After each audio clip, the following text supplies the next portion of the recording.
Bonjour, bienvenue sur Sudokanar. Dans cette vidéo, je poursuis l'exploration du round 5 du Sudoku Grand Prix de 2020, qui, à l'heure où je tourne cette vidéo, a eu lieu la semaine dernière en fait. Et on va s'attaquer aujourd'hui à la grille numéro 8, intitulée Arrow Sudoku. C'est une grille que j'ai résolue à l'époque au moment où j'ai fait le Grand Prix, et je l'ai même résolue correctement, ce qui n'était pas le cas de la grille précédente. Et la règle, donc on a un sudoku standard pour l'essentiel, sauf que là on a des ronds et des flèches, et le chiffre qu'on met là-dedans, en fait c'est la somme des chiffres qu'il y a le long de la flèche. Voilà. Et on voit qu'avec ça, et avec seulement 11 chiffres donnés, il est possible de résoudre cette grille. C'est une grille qui rapporte 51 points, une durée de résolution idéale de 7 minutes 39. J'ai mis nettement plus de temps que ça pour le résoudre. Je pense à peu près un quart d'heure.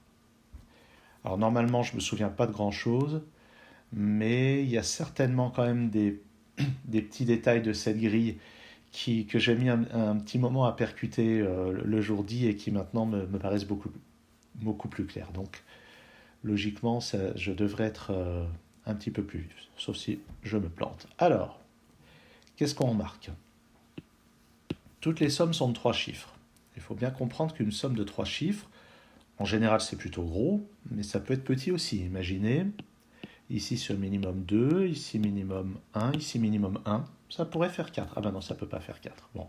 Mais en tout cas, ça peut être assez petit. 2, 1 et 2, ça pourrait faire 5 ici. Voilà. Mais ce qu'on peut voir quand même, c'est que les chiffres qu'on met sur les flèches, ils ne peuvent pas être trop gros.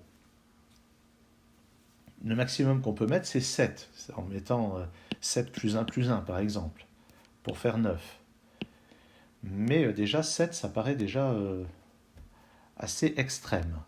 Et par exemple, ici, on ne pourrait pas mettre un 7 à cause de celui-ci, mais ici, on ne pourrait pas mettre un 7 parce qu'on ne peut pas mettre 1 et 1 ici. Ne serait-ce qu'à cause de lui, mais simplement à cause du fait que ces deux chiffres sont dans le même bloc 3-3. En tout cas, là-dedans, c'est des chiffres qui valent au maximum 7. Et puisqu'on a déjà un 1, ils valent au minimum 2. Donc on doit avoir 6 chiffres entre 2 et 7, et ça tombe bien, il y a exactement 6 chiffres entre 2 et 7. Et puis de toute façon, ici ça peut être que 8 et 9. Donc, la conclusion, c'est surtout ça. Et maintenant, regardons où on va pouvoir mettre un 7 là-dedans. Déjà, d'après lui, on ne peut pas le mettre là, d'après lui, on ne peut pas le mettre là, donc le 7, c'est un de ces deux-là. Mais comme je disais, si on regarde cette flèche ici, ces deux chiffres-là sont différents, puisqu'ils sont dans le même bloc 3-3, donc ça vaut au minimum 1 plus 2. Donc si je mets un 7, j'arrive déjà à 10, ça dépasse. Donc la seule position pour le 7, c'est là. Et la seule possibilité pour avoir un 7, c'est d'ajouter 1 et 1 pour arriver à 9. Donc finalement, on a déjà quand même de quoi démarrer. Et on peut se demander où on va mettre le 6. Alors si on met le 6, alors plutôt que ça, je vais me dire ici, puisque j'ai déjà un 1 ici, là-dedans ça va être maximum 2 et 3.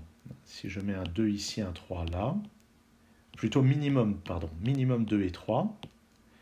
Ici c'est minimum 2, donc 2 plus 3 plus 2, j'arrive à 7 minimum pour cette somme, mais le 7 et le 9 sont déjà pris, donc ici ça ne peut être que 8. Et j'arrivais à 7 avec 2, 2 et 3, et puisque c'est un de plus, ça veut dire qu'il faut que je modifie exactement un des 3. Donc ici ça va être 2 ou 3.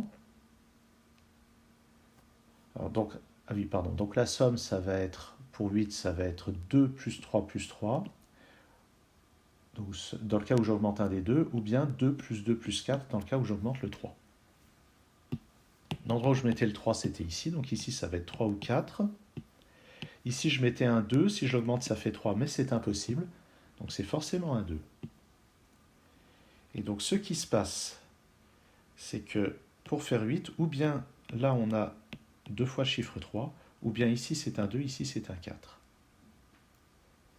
Voilà donc ce qu'on peut dire pour celui-ci.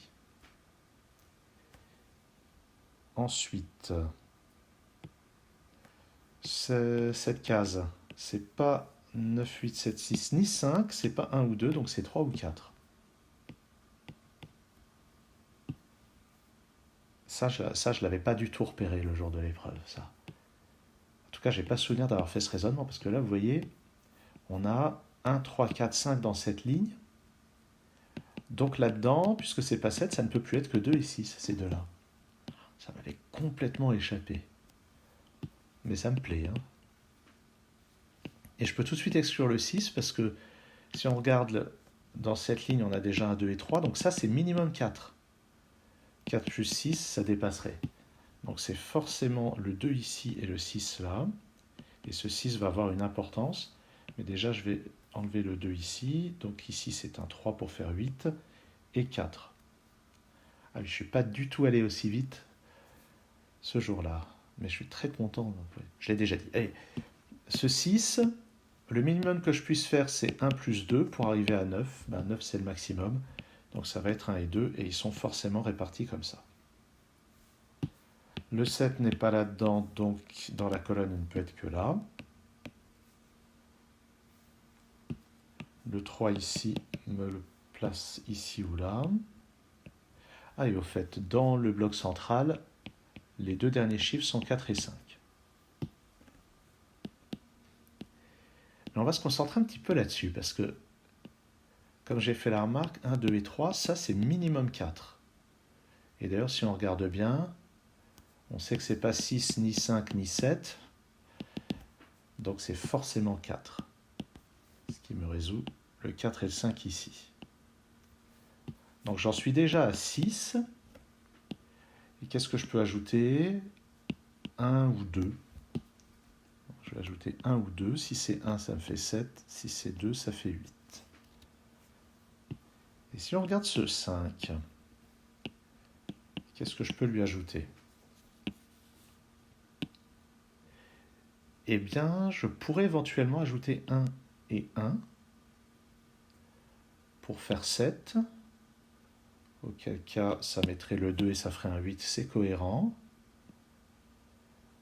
Je ne peux pas mettre un 1 et un 2. Parce que si je mets un 1 et un 2, ça bloque cette case-là. Ça, je me souviendrai. Ça pourrait être 2 et 2. Ça me mettrait ici un 9, ici un 1, ici un 7. Est-ce que ça pourrait être 1 et 3? Ça pourrait être 1 ici. Si je mets 1 ici, ça fait 2, 8. Si je mets 3, ça met 9. Ouais. D'accord. En tout cas, ici, c'est 7 ou 9. Et ici, c'est forcément 1 ou 2. Et ici, ça va être 1, 2 ou 3. Dans ces deux cases, sur cette ligne, ça ne peut être que 8 ou 9. J'ai forcément un 5 parmi ces deux-là. Et forcément un 6 ici. Un 7 parmi ces deux-là. Et ici, c'est 7 ou 8. Ici, 7, 8, 9. Je vais noter ici 5, 8, 9. Pendant que j'écrivais ça, j'ai repéré ce 2 qui m'interdit le 2 dans ces cases. J'ai donc un 2 ici. Un 2 par là. J'ai un 9 par ici. Ah, ce 5 et ce 5 me donnent un 5 là, qui va donc pousser le 9 ici et le 3 là. Et la dernière case contient forcément un 8.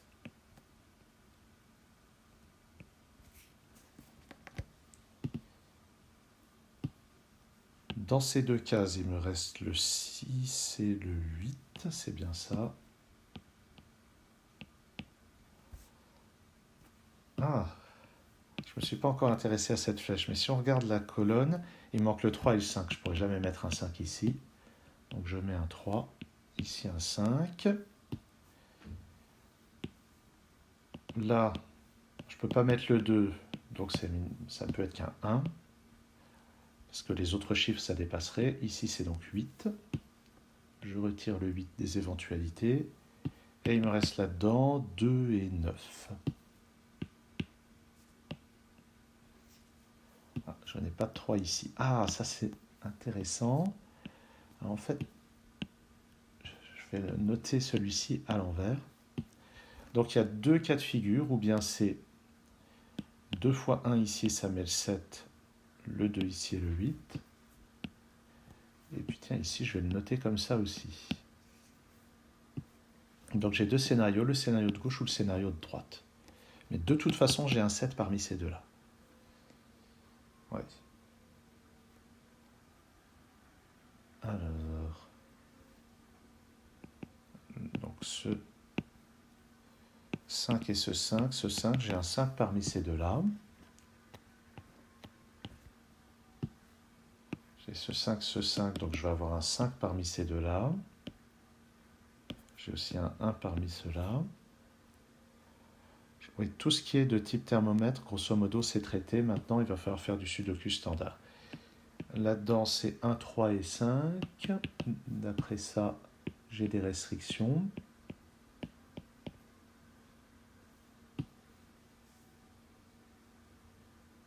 Il me reste sur cette ligne 2, 3, 4 et 7. Le 2 n'est pas là. Oui, ça, je l'avais déjà dit.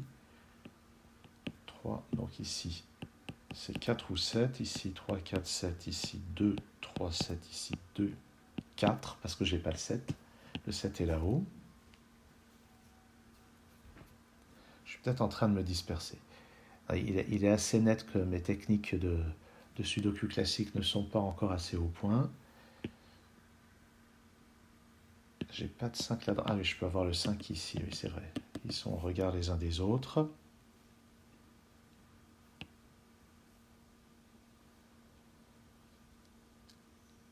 Alors, où est-ce que je vais trouver quelque chose d'un petit peu décisif? Le 1 et le 2 ici, c'est important. Je n'ai pas de 1 et de 2 là-dedans. Ah! J'ai pas de 1 et de 2 là-dedans, ni là-dedans.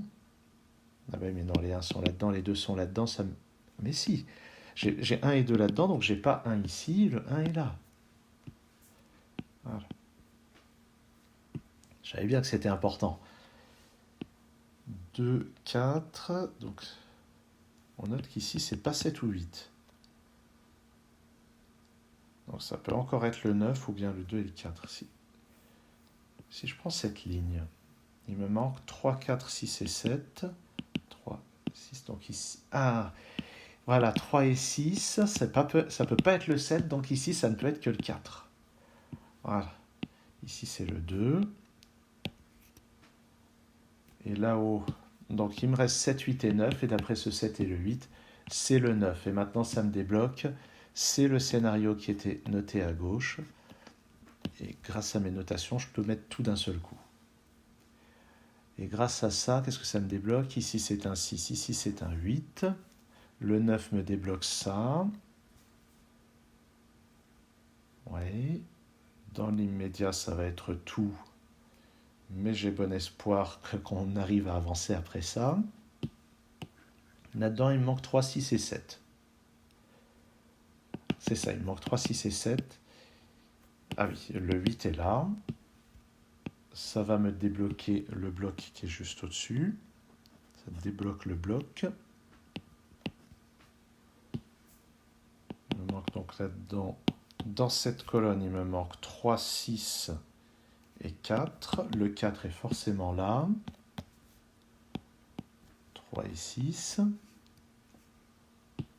3, 6, 5. Ah, qu'est-ce que j'ai fait?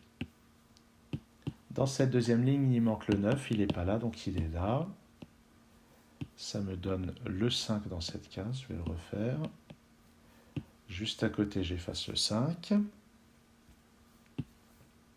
Ce 6 me place un 6 là. Juste en dessous, il me manque un 4 et un 7. Ah, mais en fait, ce 1 me résout cette première colonne. Je ne sais pas si... faudrait que je trouve un meilleur terme que résoudre une colonne. En tout cas, là, j'ai plein de choses qui se débloquent. 4 ici, un 7 ici. J'avais raté que ce 8 débloquait tous les 8 et les 9.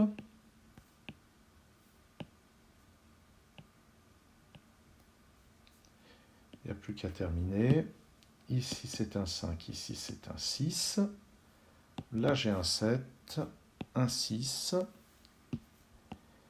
Et en haut de la 7e colonne, il me manque dans la première ligne un 3, dans la deuxième ligne un 5, et là un 2. Et tout va bien, tout colle. Ça termine la résolution donc de ce Arrow Sudoku. Et je pense que j'ai suivi un chemin de résolution qui doit être assez proche de ce qui était attendu. Et j'ai eu plus d'idées que le jour de la résolution. Ça aussi, c'est un petit peu une satisfaction. Bon. Merci d'avoir suivi cette vidéo. À très bientôt sur Sudokanar.